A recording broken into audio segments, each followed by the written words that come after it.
बिस्मिल्लाहिर्रहमानिर्रहीम। लाखों करोड़ों दुरूदो सलाम मोहम्मद मुस्तफ़ा सल्लल्लाहु अलैहि वसल्लम और आले मोहम्मद पर। मैं हूं उमर दराज गोंदल। हमारे यहाँ एक काम रोकना होता है, फिर उसको इस तरीके से किया जाता है कि वो अपने पहले मकसद से ज़्यादा कामयाब हो, पहले से ज़्यादा इम्पैक्ट हो और पहले से ज़्यादा लोगों तक रीच हो। अब अलीमा खान के जो दोनों बेटों को अचानक गिरफ्तार किया गया है, 26-27 महीने के बाद गिरफ्तार किया गया, तो आखिर उसकी कोई वजूहात तो होंगी ना। ऐसा क्या हुआ है कि 26-27 महीने आपने गिरफ्तार नहीं किया और अचानक गिरफ्तार किया, तो कोई बैक ऑफ द माइंड चीज तो आपके चल रही होगी। इतलात यह है कि मकसद अलीमा खान जो जेल से इमरान खान का पैगाम पहुंचाती हैं या वहां से आगे कम्युनिकेशन करती हैं, उसको रोकना मकसूद है कि अलीमा खान डर जाएं, खौफ का शिकार हो जाएं। तो क्या अलीमा खान खौफ का शिकार हुई या हो जाएंगी? कम से कम आज सारा दिन जो लोग उनके साथ रहे वो तो इससे बिल्कुल उलट बात बता रहे हैं। दूसरा, उन्होंने खुद भी मीडिया से बात करते हुए कहा कि भाई मुझे, मेरे बच्चों को, मेरी बहनों को, हम सबको भी जेलों में डाल दो तो हमें कोई फर्क नहीं पड़ता, हम इमरान खान के कॉज के साथ खड़े हुए हैं। अच्छा चले, उन्होंने जो बात करनी थी, एक और खास बात कि तहरीक इंसाफ और बाकी में फर्क क्या है। तहरीक इंसाफ को जब आप लोकल मीडिया पे बैन करते हैं, लोकल मीडिया पे नहीं दिखाते, तो फिर क्या होता है? फिर वो इंटरनेशनल मीडिया का रुख करते हैं, इंटरनेशनल फोरम्स का रुख करते हैं और वहां पे उनको हाथों हाथ सुना भी जाता है और लिया भी जाता है। अब पाकिस्तान में अगर मीडिया को आज फ्री हैंड दे दिया जाए तो मुस्लिम लीग नून, पीपल्स पार्टी हुकूमत में होने के बावजूद किसी टॉक शो का हिस्सा ना हो, तहरीक इंसाफ डिस्कस हो रही हो, इमरान खान डिस्कस हो रहे हो।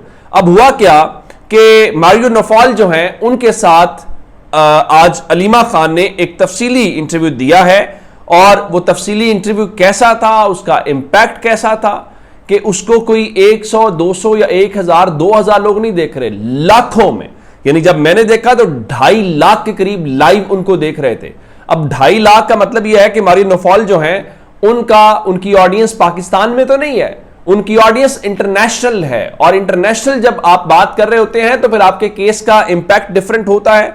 और वहां पर अलीमा खान ने क्या बताया, एक तो उनको जो लाखों लोग देख रहे थे वो अपनी जगह के ऊपर, लेकिन उन्होंने एक और आज इंकशाफ किया है कि इमरान खान को जब 5 अगस्त को गिरफ्तार किया गया या 9 मई, उन्होंने तारीख नहीं बताई, तो उन्हें कहा गया कि इमरान खान को गिरफ्तार करने से पहले एक ऑफर की गई और ऑफर यह थी कि आप मुल्क छोड़कर चले जाएं। देखें, ये अलग ऑफर है जो उनको कहा जा रहा था कि आप बनी गाला चले जाएं, चुप करके बैठ जाएं, आपकी पार्टी में से कोई वजीर आजम आ जाएगा, बस आप नहीं होंगे। अब वो बता रही है नहीं, उनको मुल्क छोड़ने का भी कहा गया कि आप मुल्क छोड़ के चले जाएं और उसके बाद अगर नहीं छोड़ेंगे तो फिर आपकी गिरफ्तारी होगी।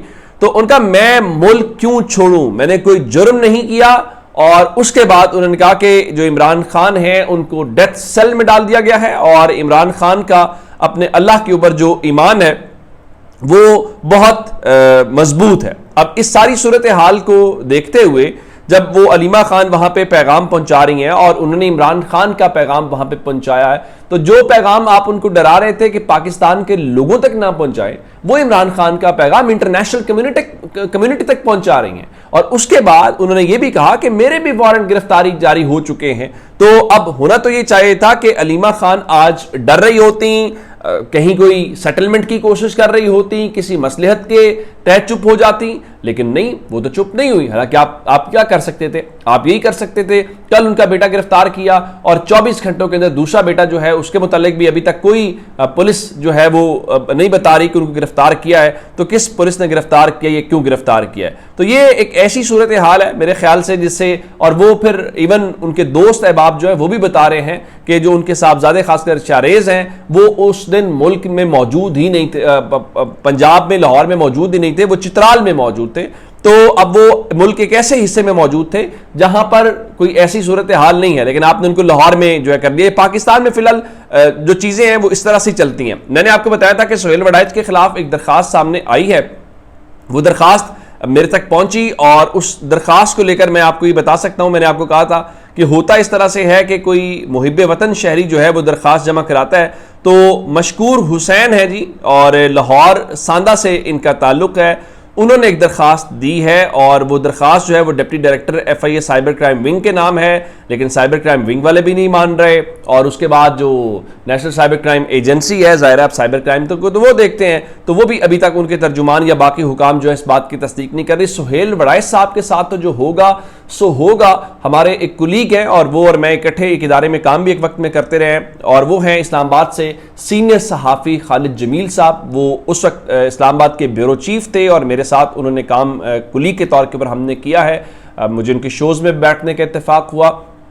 تو وہ آج اچانک خبر آتی ہے کہ اسلام آباد میں جو ان کا گھر ہے میڈیا ٹاؤن کے اندر، وہاں پر نیشنل سائبر کرائم جو ایجنسی ہے وہ اور اسلام آباد پولیس وہاں پہ جاتی ہے اور ان کو گرفتار کیا جاتا ہے۔ اچھا، ان کو جو ہے وہ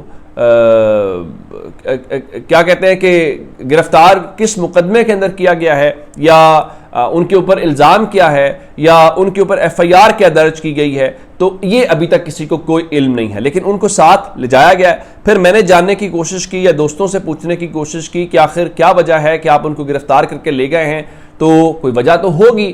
تو اطلاعات یہ آئیں جی ان کے کچھ ٹویٹس ہیں، اور ان ٹویٹس میں ایک جو ہے وہ پنجابی کا ایک محاورہ ہے جو استعمال ہوتا ہے، میں آپ کو سنا دیتا ہوں، وہ بھی ہے، اور نمبر 2 بتایا گیا جی ان کے ویلاگز کو لے کر اور ان کے ٹویٹس کو لے کر۔ اس سے پہلے بھی ان کو اس سے پہلے FIA ایک بار گرفتار کر چکی ہے، پھر ان کو اس مقدمے سے ان کی جان چھوٹی، تو یہ دوسری بار ہے کہ خالد جمیل صاحب جو ہیں ان کو گرفتار کیا گیا ہے۔ تو پاکستان میں جو پیکا ہے وہ تو لگتا ہی لگتا ہے، اب جو انسداد دہشت گردی کہ ترامیم ہوئی ہیں شاید وہ بھی پاکستان کے صحافیوں کے اوپر لگیں گی۔ مجھے یوں لگتا ہے کہ اس سارے مسئلے مسائل کا حل یہ نکالا گیا ہے کہ صحافیوں کا منہ بند کرا دیا جائے یا ان کے منہ پہ ٹیپیں لگا دی جائیں۔ بھائی ان کے کرنے کے ساتھ جو ہے آپ کی جو مسائل ہیں میرے خیال سے وہ حل نہیں ہوں گے۔ اور ایک اور خبر جو آپ سے شیئر کر دیتا ہوں، ایک اور ڈیجیٹل کنٹینٹ کریٹر ہیں طلع احمد، غالباً ان کا تعلق سندھ سے ہے، وہ پچھلے دنوں شہباز شریف صاحب سے ملے بھی تھے اور پھر وہ تصویریں اور ویڈیوز بھی ہم نے دیکھی۔ تو آج ان کا جو انسٹاگرام اکاؤنٹ ہے اس کے متعلق بتایا گیا ہے کہ اس کو معطل کر دیا گیا ہے۔ بہت ساری اسپیکولیشنز ہیں کہ کہا جا رہا ہے جی وہ بند کروایا گیا ہے، کیوں بند کروایا گیا ہے پتہ چلنا چاہیے۔ وہ بتایا گیا جی 180 دن کے اندر اندر وہ اپیل کریں گے، اپیل نہیں کریں گے تو ان کا اکاؤنٹ جو ہے وہ پرماننٹلی بند کیا جا سکتا ہے۔ یعنی اب آیا اس کے پیچھے بھی وجوہات کوئی اس قسم کی ہیں، حالانکہ وہ تو کوئی پولیٹیکل کنٹینٹ بھی نہیں کرتے، وہ تو کنٹینٹ بھی اس قسم کا انٹرٹیننگ کرتے ہیں، اور وہ پاکستان کے لوگوں کے بہت سارے لوگوں کے پسندیدہ ہیں، ان کے چہروں پہ مسکراہٹ لے کے آتے ہیں۔ اب ان کو کیا کسی کی دل آزاری وہ کر بیٹھے ہیں یا کسی کے نروز کے اوپر سوار ہو گئے ہیں؟ دیکھیں وہ کردار ادا کرتے ہیں، وہ کسی میئر کا کردار اگر ادا کیا اگر اس کو برا لگ گیا ہے، کسی CM کا کردار ادا کیا وہ برا لگ گیا، کسی وزیر اعظم کو برا لگ، کسی بھی میں وہ کر رہا ہوں، تو میرا خیال ہے وہ پتہ چلنا چاہیے ہونا کیا چاہیے۔ اچھا، اس کے بعد جی مسلم لیگ نون جو ہے وہ اپنی تیاریاں الیکشنز کے حوالے سے بھی کر رہی ہے، حالانکہ ان کو الیکشن کی تیاری کرنے کی ضرورت نہیں ہے، ان کو پورا یقین ہے کہ ہم عوام یا کیمپین کے بغیر بھی جیت کے سیٹیں بھی ریٹین کر لیں گے۔ اور وہ میں نے آپ کو بتایا تھا کہ نواز شریف صاحب کی ملاقات ہوئی جہاں پہ ڈاکٹر نثار چیمہ، ذوالفقار چیمہ اور خرم دستگیر، رانا ثناء اللہ اور نہرے اور چودھری عابد رضا موجود تھے۔ تو اس کے بعد وزیر اعظم ہاؤس کے اندر ان کی ملاقات ہوئی جہاں عطا تارڑ بھی تھے، تو وہاں پہ اطلاعات یہ جو چیمہ برادران ہیں انہوں نے جو بلال فاروق عطا تارڑ کے بھائی ہیں ان کی مکمل طور پہ حمایت کا اعلان کیا ہے، ان کو تعاون کا یقین دہانی کرائی ہے، اور اس کے ساتھ جو ہے دعائے خیر بھی کرائی گئی ہے۔ اب اس کے باوجود بھی اگر مسلم لیگ نون نہ جیتی ان تمام تر دھڑوں کے اختلافات کو ختم کرنے کے بعد بھی، تو پھر سوالیہ نشان۔ اپنا بہت سارا خیال رکھیے گا، خدا حافظ۔